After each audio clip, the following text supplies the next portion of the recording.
I've spent so much time thinking about websites, thinking about funnels, dissecting landing pages, and tweaking layouts. And my website was clean, it was honest, and definitely boring. I got this newsletter from Marc and it said, most landing pages don't fail because the product sucks. It fails because the promise is weak and the page is a mess. After reading that, I felt a bit exposed, a little bit naked. So I took on the challenge. I rewrote my entire Notion website. No design, no new tools, just the words. And here's what changed, and here's what actually feels like this could sell. What is life but a big experimentation anyways? No one really knows what they're doing. So this was my old website here.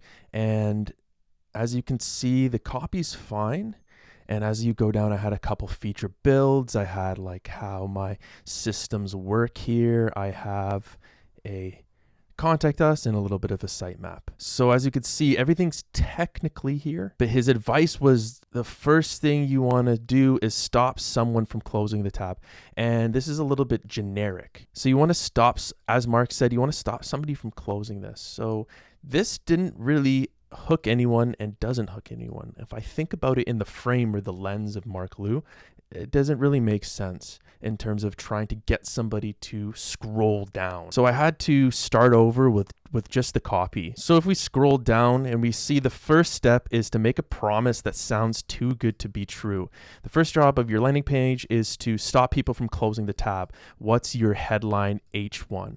H1 is headline 1. So if we go back to the page here, custom AI workflows, no-code systems, and strategic automation built to scale you, not just your tasks. Meh, I mean, it's okay. And so what he's saying here is that I have to write a headline that's too good to be true, slightly clickbait, bold enough to spark curiosity. That's the main job of the promise, right? Just so like you can live in somebody's head rent-free. That's another way of saying that, to open a loop in the reader's brain. So again, you want somebody to see your headline and think like, what is this? And yeah, granted, Marc is talking about products, but you know, I have this service and eventually I'll productize, but same rules apply. Let's be real here. It doesn't have to be for just products. So I went to ChatGPT and I had a couple ideas here. Like I replaced ops teams with systems that think. Your business could run without you. Want proof? What if your business could run itself? All this. I picked this one here. This is like you want your business could run without you. Want proof? Number one, it's prompting also the next steps that Marc is suggesting, and it's a little bit clickbaity, like running your business without you. It just sounds so unrealistic to somebody who feels like their entire business needs to run with them, right? Coffee break. So I went ahead and changed it to this here. And again, we're just focusing on the copy. And again, this felt a bit scammy, so that probably means this felt a little bit scammy, so this probably means I'm on the right track here. All right, let's go back to the email. And the step 2 is to prove it. Prove it, bish. Prove it. It's not clickbait. Yeah, but how? And then he gives some steps here. So I did a little bit of a hierarchy, which is like number 1 is like hit hero promise, which is a little bit clickbait. And then a 1, 2, 3, how it works, agitate the pain, testimonials, package the system, or package system. The price of the system, and then limited spots is like why they would need it now. That's how I visualized what he was doing here. So again, let's go step by step. This is what I came up with. Your business could run without you. Want proof? I built systems that follow up, close leads, onboard clients faster than a human could ever. Awesome. And so if we go back to here, that is accomplishing this. Here, promise. 1, 2, 3, how it works is definitely different than the other it's definitely different than the other website I showed you. It's more direct, right? Number 1, list the stuff you hate doing. So that's easy enough. Just tell me what's stealing your time, chasing leads, onboarding clients. I automate 90% of it. I turn the bottlenecks into simple systems that run in the background, no tech skills, no platforms required. You never have to think about it again. Once it's live, the system works quietly in the background. Wow, what an amazing offer. So again, I have this claim here and I'm proving it with my steps.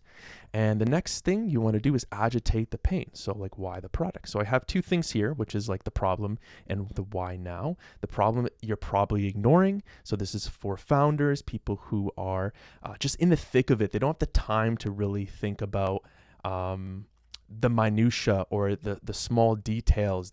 They're wearing multiple hats. You didn't start your business to do follow-ups and whatnot. Every hour spent on manual tasks is a time not growing, thinking, or resting. Rest is important, y'all.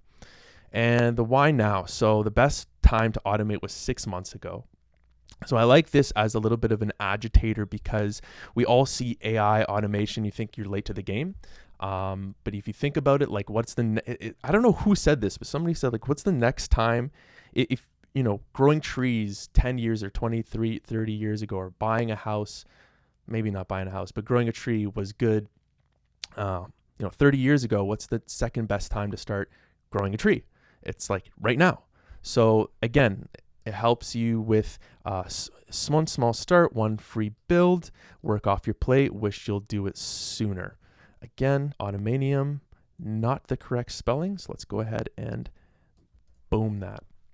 Great. So let's do the next thing that Marc Lou talks about, testimonials, social proof. So I was able to gather up one testimonial for now. Like, I mean, with this advice was 2 days ago. So I was able to hit this on the mark, hit this on the head. What used to take me hours happens automatically, which is great. And the next thing is, can I afford it? So again, the starter build, $750, growth package, 1.5 to 3, and then custom pricing.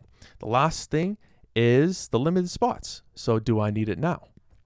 So limited spots is the reason why they would need it right now. So it kind of funnels them down, hopefully. Do I need this now? Show urgency. So I did message Marc Lou, and he suggested going to super.so, which I can link my Notion page so I can get like data fast, because you have to see who's clicking onto your site. But I'm not going to do that for now. This is like in the beginning stages, and I just wanted to focus on the copy. Full disclosure, I did go to super.so, and it took quite a while, but I just wanted to head this in the right direction and kind of get something up, get a small MVP. This is what it's all about. Marc Lou mentioned cut the fluff. So as you can see, this was a little bit painful. This was very hard getting it to this many words and this many words. I just felt like I needed to over-explain. I'm still on the fence if this is a little bit too long, but I like how clean and concise it is for now. So again, here's the before, not too much, and here's the after. This very much feels like I'm selling something and somebody would scroll down, and the other one, it just seems like a basic bland landing page. And there's nothing wrong with that. Like, everything's technically correct, but you want somebody to be pulled into what you're doing. I didn't redesign the website. I didn't hire a dev. I just rewrote the copy. And that's the part that actually converts. So if you have a Notion website or a landing page, a Wix page that just looks fine, go read Marc Lou's post, then rewrite your promise. Make it sound too good to be true, then prove that it isn't. Please drop your headline rewrite in the comments section below, or post the before and after. I'll be curious. I might roast it. If you want to see the full Notion website and you're curious on how to build your own Notion website, it's linked below. More builds, more breakdowns, more behind the scenes are coming soon. This was just a quick one. Till next time, peace.